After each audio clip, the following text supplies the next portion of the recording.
मैं उम्मीद करता हूँ कि आप लोग अच्छे होंगे, बहुत अच्छे होंगे। अ, आप लोग अच्छे अच्छे होने भी चाहिए।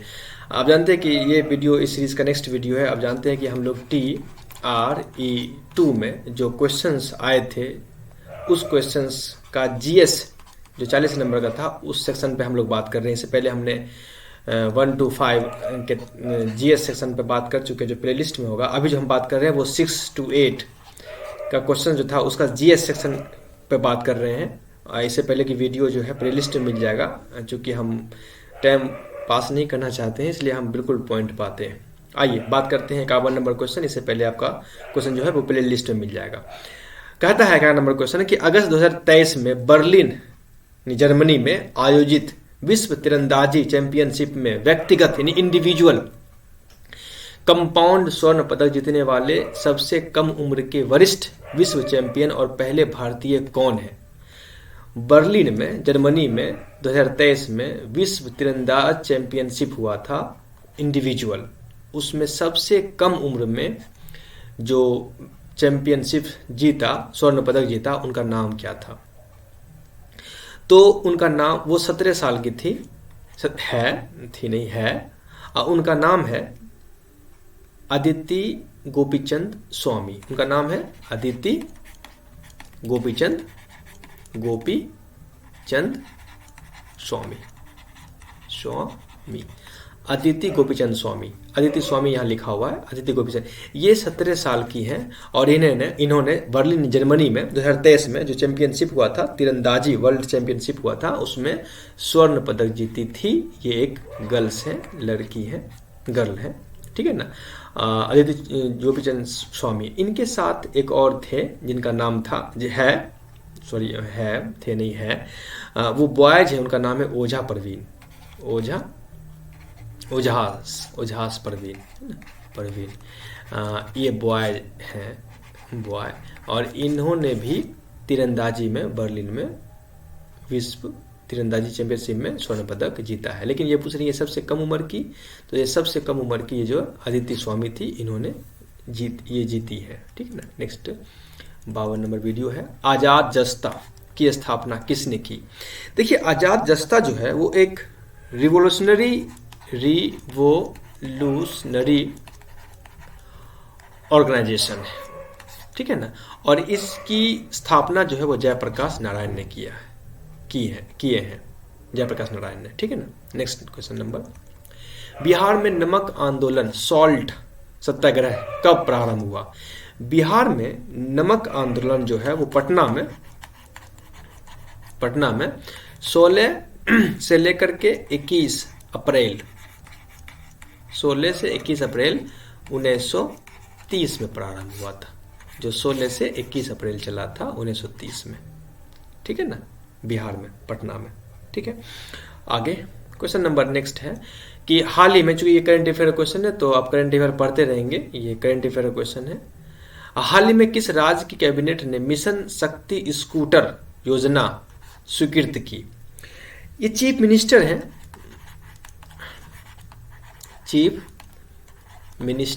असम के चीफ मिनिस्टर हैं, ओडिशा के। इनका नाम है नवीन पटनायक, ओडिशा के पटनायक। नवीन पटनायक साहब ने मिशन शक्ति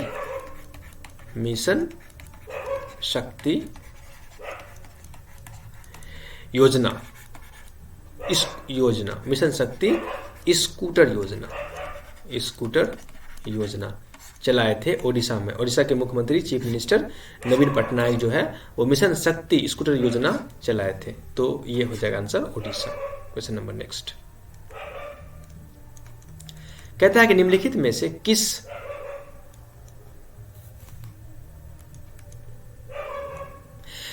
किस का भूकंप की गहनता कहते हैं, इंटेंसिटी, नापने हेतु उपयोग किया जाता है? याद लिखिए कॉपी में। रिएक्टर पैमाना ये भूकंप की तीव्रता मापने के लिए किया जाता है। रिएक्टर पैमाना भूकंप की तीव्रता, मैग्नीट्यूड, भूकंप की मैग्नीट्यूड मापने के लिए, तीव्रता मापने के लिए रिएक्टर पैमाना का इस्तेमाल किया जाता है। और मरकली पैमाना का इस्तेमाल किया जाता है इंटेंसिटी मापने के लिए, इंटेंसिटी मापने के लिए, यानी कि भूकंप की गहनता मापने के लिए, गहनता। ठीक है ना, इसका आंसर हो जाएगा बी। याद रखिएगा, रिएक्टर पैमाना जो है भूकंप की तीव्रता और मरकरी पैमाना जो है भूकंप की गहनता मापने के लिए इस्तेमाल किया जाता है। चलिए नेक्स्ट क्वेश्चन। निक्षालन प्रक्रिया संबंधित है। निक्षालन प्रक्रिया जो है इसे कहते हैं लीचिंग मेथड, लीचिंग मेथड। इसमें क्या होता है कि लीचिंग मेथड, इस प्रोसेस के जरिए हम जो है ठोस से जो सब्सटेंसेस होते हैं उसको निकालते हैं। ठोस जो होता है उससे सब्सटेंसेस जो है उसको निकालते हैं। ठीक है ना, इसका इस्तेमाल जो है वो इंडस्ट्रीज में किया जाता है खास, और उसके बाद नेचुरल प्रोसेस में भी किया जाता है। इंडस्ट्रीज में, फैक्ट्रियों में इसका इस्तेमाल किया जाता है कि ठोस से गंदे पदार्थों को, सब्सटेंसेस को निकालने में करते हैं। और इसका इस्तेमाल नेचुरल प्रोसेस में भी किया जाता है। तो ये इसमें कब होगा? ये भारी वर्षा क्षेत्रों से बिल्कुल नहीं, खनिज और मिट्टी से बिल्कुल, पौधों की जरूरत से बिल्कुल। तो उपयुक्त में से एक से अधिक, ये डी नंबर ऑप्शन इसका होगा। ठीक है ना, नेक्स्ट क्वेश्चन। भारत के कितने राज्यों की समान सीमा, कॉमन बॉर्डर जो है पाकिस्तान और बांग्लादेश के साथ मिलती है, साथ है? भारत के कितने राज्यों की सीमा, भारत कौन कौन सा राज्य है जिसकी सीमा पाकिस्तान और बांग्लादेश से मिलता है? आप देखिए, नोट कीजिए कॉपी में। पाकिस्तान से जो भारत का जो राज्य जो है वो, उसकी सीमा जो है वो टच करता है, उसमें आता है राजस्थान, ठीक है। उसके बाद आता है पंजाब, कॉपी में नोट कीजिएगा। उसके बाद आता है गुजरात, उसका आता है जम्मू एंड कश्मीर। ये 4 राज्यों की सीमा जो है, भारत के राज्य जो है वो पाकिस्तान से मतलब बॉर्डर से मिलता है। और जब बात आती है बांग्लादेश की,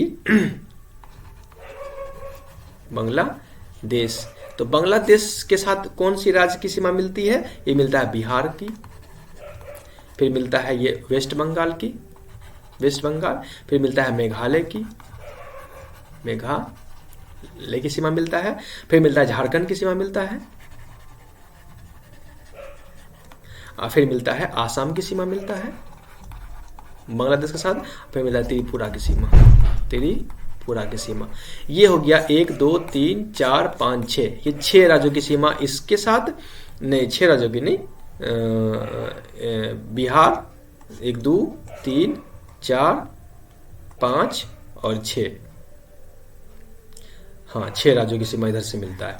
तो 6 और 4 10 राज्यों की सीमा मिलता है इसमें से, इसलिए उसमें ऑप्शन नंबर कोई नहीं होगा, इसका ऑप्शन नंबर हो जाएगा डी। अच्छा, कौन कौन राज्यों की सीमा मिलता है ये आपको अपने कॉपी में नोट करना चाहिए। ठीक है ना, नेक्स्ट वीडियो बोलता है कि भारत का कौन सा राज्य मोटा अनाज जैसे बाजरा का सबसे बड़ा उत्पादक है? याद रखिए कि भारत में राजस्थान जो है वो सबसे ज्यादा मिलेट, बाजरा उत्पादित करता है, राजस्थान भारत का। दूसरा क्वेश्चन याद रखिए कि भारत जो है वो भारत जो है इंडिया, वो दुनिया का सबसे ज्यादा मोटा अनाज पैदा करने वाला देश है। इंडिया, मोटा अनाज मतलब बाजरा हो या मोटा अनाज हो, ठीक है ना। और उसमें राजस्थान जो है वो इंडिया का सबसे ज्यादा मोटा अनाज पैदा करने वाला राज्य है। ठीक है ना। क्वेश्चन नंबर नेक्स्ट, भारत का सबसे शुष्क स्थान, अच्छा भारत का सबसे शुष्क स्थान जो है जैसलमेर है, ड्राई, राजस्थान में जो है ना जैसलमेर, वो है राजस्थान। बीकानेर नहीं है, लेह नहीं है, शुष्क ड्राई जो है वो जैसलमेर है। ठीक है, नहीं पता होना चाहिए आपको। अच्छा, बोलता है कि निम्नलिखित में से कौन सी जायद फसल है? अच्छा, जायद फसल वो फसल होता है जैसे कि जो भी सब्जी, नोट कीजिएगा कॉपी में, सब्जी और फल जो भी है वो जायद फसल की कैटेगरी में आता है। फल और सब्जी जो भी है वो जायद फसल की कैटेगरी में आता है, जैसे कि खरबूज, जैसे कि तरबूज, खरबूज, करेला, खीरा, ETC जो भी हो, यानी कि जो भी सब्जी हो, फल हो, वो जायद फसल की श्रेणी में आएगा, इसलिए ऑप्शन नंबर हो जाएगा इसका तरबूज। ठीक है ना। अब जानते हैं अब जानते हैं कि एक होता है रबी फसल, दूसरा होता है खरीफ फसल, एक होता है जायद फसल ना। तो जायद फसल के बारे में मैंने आपको बता दिया कि जो भी सब्जी और फल होगा वो जायद फसल होगा। रबी फसल हो जाता है जैसे कि गेहूं, चना, सरसों, मटर, राई, ये सब जो है रबी फसल है। खरीफ फसल हो जाएगा जैसे कि चावल, कपास, तंबाकू, जूट, बाजरा, ज्वार, मूंग, उड़द, ये सब खरीफ फसल हो जाएगा। तो इसे मूंग और उड़द जो है ये खरीफ फसल है, और वो जायद फसल जो है तरबूज है। ठीक है। नेक्स्ट क्वेश्चन नेक्स्ट वीडियो में बात करेंगे। तब तक के लिए आप नोट बनाते रहें और क्वेश्चंस को आराम से सॉल्व करते रहें।